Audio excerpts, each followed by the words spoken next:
Vehicles so small it seems almost impossible to actually drive them. Today we're taking a look at the top 15 smallest vehicles in the world. Number 15. DIY car. With increasingly restricted parking spaces and room to maneuver in urban environments, most car manufacturers offer a model that's smaller than the rest, but none of them compare to the smallest road-legal car to have ever been built. Known simply as the DIY car, it was built by an inventor from Phoenix, Arizona, called Austin Colson.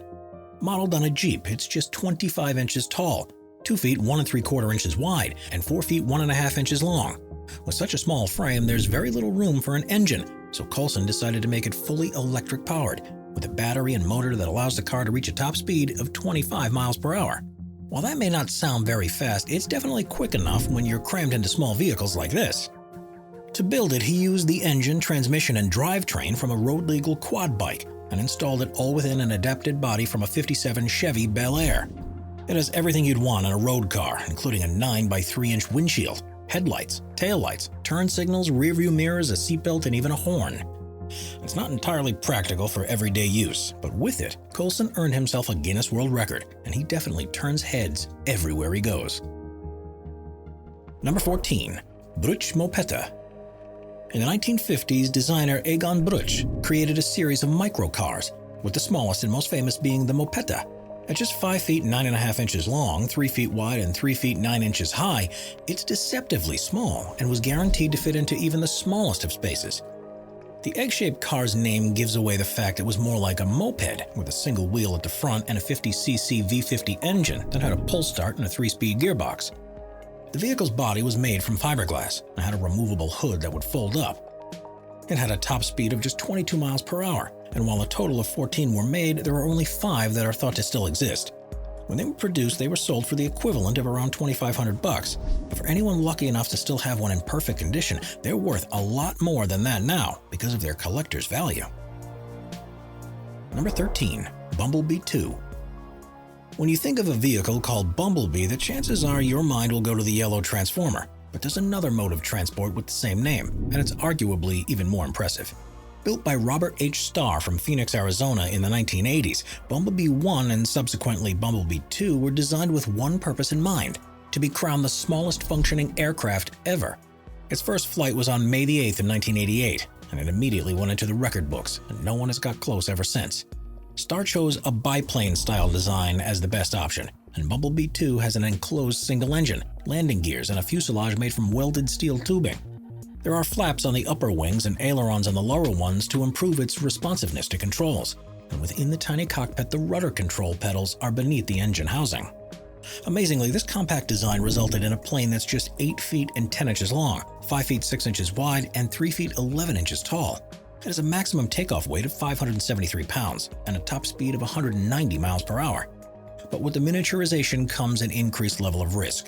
While the first flight went well, a later flight ended in disaster, and Starr was severely injured. Luckily, he went on to make a full recovery, but Bumblebee 2 was never flown again and is now kept in a private museum collection. Number 12. Small Tow. Tom Weiberg from Sweden first gained attention for building the world's biggest ever motorcycle, but once he completed his first creation, he turned his mind to doing the complete opposite. His second design, called Small Tow, was specifically created to be the smallest functioning motorcycle ever, and it's so small that it's amazing it even works.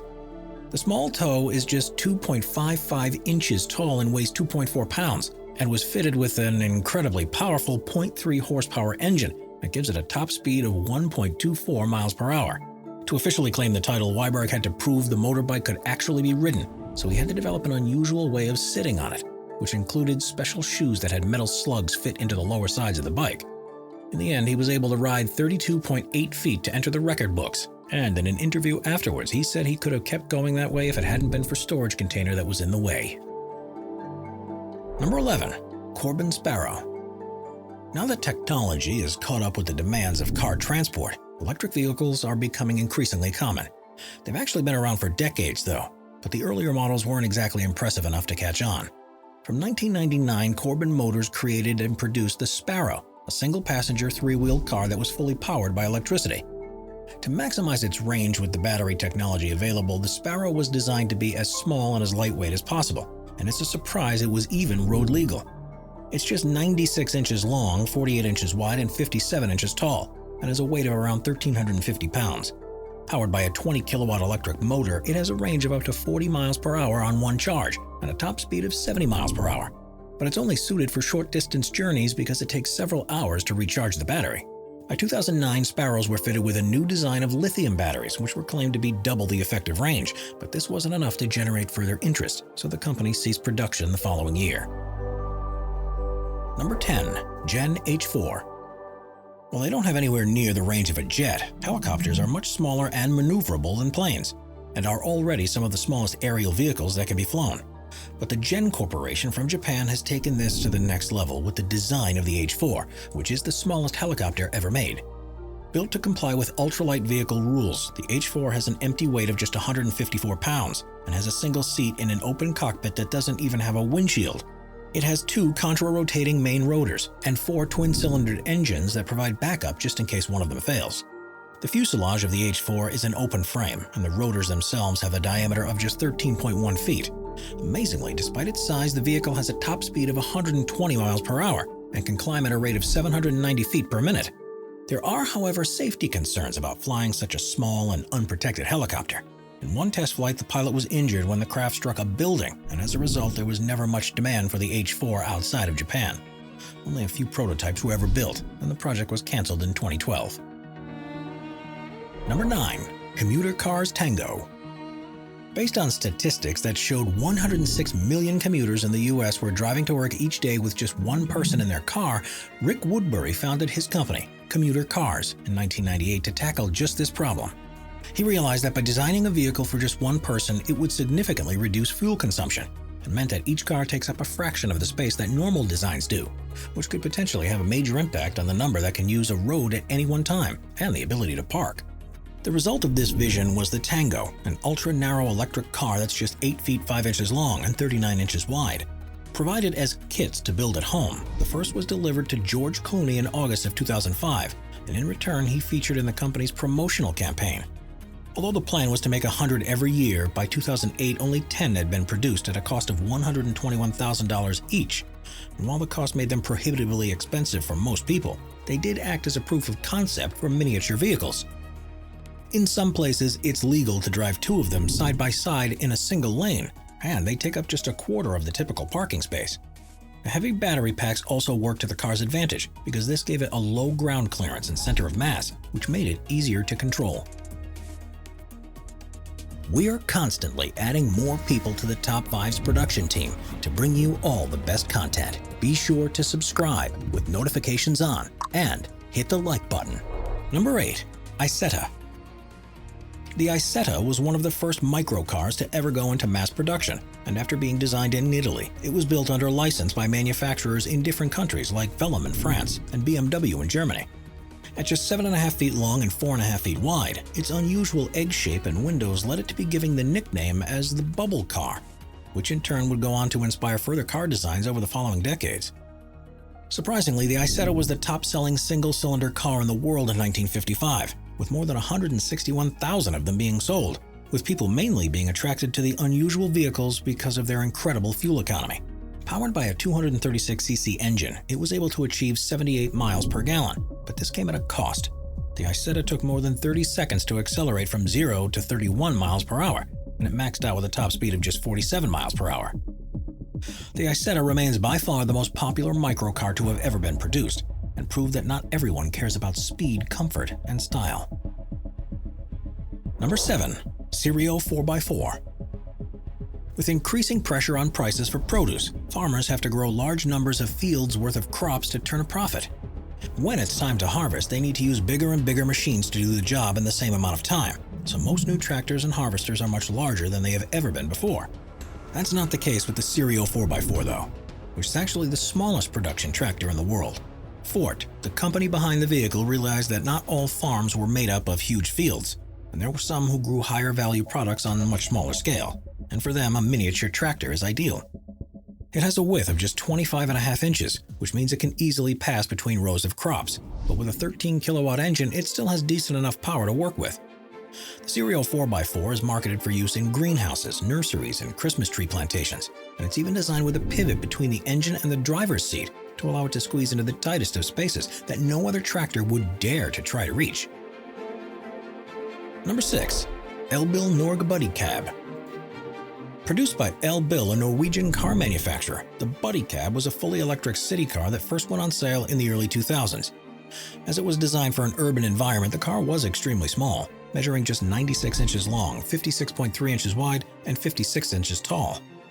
Fitted with a 72-volt CPEX 13-kilowatt DC motor, the Buddy Cab had surprisingly decent performance stats, boasting a range of 37 miles between charges and a top speed of 56 miles per hour. Its length was purposefully designed to be as short as it was to tackle another problem in cities, the lack of parking spaces. It meant that it was actually able to park sideways and so was able to make use of spaces that normal-sized cars couldn't. The body of the car was made from fiberglass around a galvanized steel tube frame. They were originally fitted with lead-acid batteries that could be fully recharged within 8 hours, although just 1 hour charge would be enough to drive around for 6 miles, which was the best you could get from an electric car in 2006. Later on, the model was upgraded to use lithium-ion batteries, which increased its range on one charge from 62 miles to 93 miles. There was a time when they were one of the most popular electric vehicles in Norway, but customers soon found the limited range difficult to manage, and demand soon dropped after the initial excitement. Number 5. Undaunted. How big a ship would you want to have if you were going to try to cross the Atlantic Ocean? Normally, such journeys are only done by cruise ships, cargo ships, large yachts, and on occasion, smaller boats that are part of a record or charity event. But if Matt Kent is successful with his plans, he's about to prove that it's possible to complete the transatlantic crossing in something not much bigger than a bathtub. His yacht, called the Undaunted, is just under 3.5 feet long and looks like a floating washing machine. Despite its size, however, you'd be amazed at what Kent has managed to fit into his vessel. It's made with a thin aluminum frame, has a tank for 40 gallons of fresh water, features solar panels, a GPS, emergency satellite phone, and plenty of cushioning for comfort. On calm days, he can open the hatch to stretch his legs a bit, but he can still control every element of the yacht when his hatch is closed, meaning he won't have to expose himself to the elements when a storm moves in. The mast itself doubles as a ventilation pipe. There are inflatable ballasts around the edge that can provide extra stability when needed. The plan is for Kent to sail this boat a distance of 4,000 miles from the Canary Islands to Florida in a journey that's expected to last 3 months. Number 4. Eshelman Sport Car Deluxe. Following the Second World War, Cheston Lee Eshelman set up a factory in Baltimore where he produced small tractors, scooters, and cars. He saw a gap in the market that he wanted to fill, and the result was the Sports Car Deluxe. This was far from being your ordinary kind of car, and was actually advertised in the back of magazines like Popular Mechanics with 2 major selling points. It was able to travel 70 miles on a gallon of fuel and cost just a fifth of the price of other vehicles. It came equipped with an air-cooled Briggs & Stratton engine, a centrifugal clutch, 4-wheel mechanical brakes, and even a chrome-plated rocket side trim. The catch, though, was its size, and despite having room for a driver and passenger, it still only measured 64 inches long, 36 inches wide, and 32 inches tall. While it was definitely able to achieve a fuel economy that was promised by the company, the Sports Car Deluxe had a top speed of just 30 miles per hour. But admittedly, it felt frightening enough to actually drive it that fast, and it wouldn't have been safe at all to try to go any faster. Just in case there was any confusion, the accelerator pedal was marked with GO and the brake was marked with STOP. It came with a rubber floor mat, and a dashboard had a choke cable and a recoil starter. Worryingly, though, the only way you could turn the car off was by reaching through a hole in the engine compartment and pulling the kill switch. Number 3. Unity 1. Unity is a Swedish company dedicated to designing affordable electric cars. And as a proof of concept, they're investing huge amounts in turning the city of Lund into a high-tech electric city. Their central idea is to create a zero-emission lightweight car, and one of the first models they released was the Unity 1. The 2-seater vehicle is designed to be used like a smartphone. With an inbuilt voice assistant and constant connectivity, it's also made to be incredibly compact. And while it fits a driver and passenger, they don't sit next to each other like in other conventional designs, but the passenger sits behind. This has allowed the vehicle to be just 126 inches long, 67 inches wide, and 59 inches tall. But despite this, it's the rear-wheel drive motors that give it a top speed of 81 miles per hour and a top range of 150 miles an hour in one charge. Significant effort has gone in to ensure it can be recharged in a reasonable time. and the manufacturers state that by using DC fast charging, the battery can be filled to 80% capacity in just 25 minutes. Unity hopes that the One is the future of urban transport, as its small size means it'll be easily maneuverable and can park in much smaller spaces than other cars. As well as being fully connected, it also contains a series of features that make it as modern as any other car, such as a sensor suite, automatic safety technologies, and automatic parking. It's also much more aerodynamic than similarly sized and priced vehicles, which means the handling and acceleration are best in class. Number 2. The Big Submarine. In a lot of ways, submarines are some of the most difficult vehicles to design. They have to be as efficiently shaped as an airplane, but need far more powerful engines to propel them through the water. And instead of naturally returning to the surface, mechanisms have to be installed to ensure that, in worst-case scenarios, the people on board have a chance of returning to safety. Military submarines are huge vehicles with room for hundreds of people on board. And even the smallest commercial subs, like the ones used for scientific exploration, have some serious bulk to them to allow for observation in the marine environment, and to provide enough strength for them to withstand the pressures that are exerted on them. This doesn't mean that submarines have to be large, though, and the smallest functioning one that was ever made was surprisingly minuscule. Known as Big, it was built by Pierce Poulin from Canada, and was barely big enough for him to squeeze into. It currently holds the record for the smallest submersible to ever be driven by an onboard pilot, after Poulin proved its seaworthiness in 2005. The dive happened in Memphremagog Lake in Magog, Quebec, Canada, in June of that year, and saw Poulin submerged to a depth of more than 16 feet for around 43 minutes. Amazingly, the vessel had a displacement of just 1,366 pounds, was highly maneuverable, and was able to ascend and descend on its own power without any difficulties. He was also able to drive at 1,500 feet from where he started during the dive, which was proof enough that this was a viable design. Of course, with very little in terms of viewing window, there was not a whole lot you can do with the submarine. But Poulin says that one day he plans on revisiting the idea to hopefully create one that's a legitimate means of personal transportation. Number 1. Peel P50. Produced between 1962 and 1965, the Peel P50 was the smallest road-legal production car to have ever been made. It was created by the Peel Engineering Company from the Isle of Man and was designed for use as a city car, with advertisements focusing on how it was capable of seating one adult and a shopping bag. In 1963, it was sold for the equivalent of $8,500 in today's currency, and they were available in white, red, or blue. At just 52.8 inches long, 38.6 inches wide, and 39.4 inches tall, there was hardly any room inside for anything apart from the driver, and those who had one said they felt frighteningly close to the road and other cars as they traveled. The Peel P50 had just one door on the left-hand side, and one windscreen wiper and one headlight. They came with a 49cc DKW engine, which gave them a top speed of 37 miles per hour. And while they had a 3-speed manual transmission, they didn't have a reverse gear, leading to the somewhat comical sight of drivers stepping out of their vehicle, lifting it up to turn it around, and then getting back in to drive. With just 3 wheels, it was road legal in the UK and the US, and in Europe it's technically classified as a quadricycle because of its size and power, which means a P50 can be driven by someone without a full driving license. Only around 50 of the original models were ever made, with 5 thought to have survived to this day. But in 2011, a company revived the design with the inclusion of modern features, now offering an electric version. Around 15 are sold each year, with the fully electric design being particularly popular in the US, where it satisfies emission regulations. Watch our Vehicles playlist for more top 15 videos about amazing vehicles. Sit back, relax, and binge watch all of our best vehicle videos.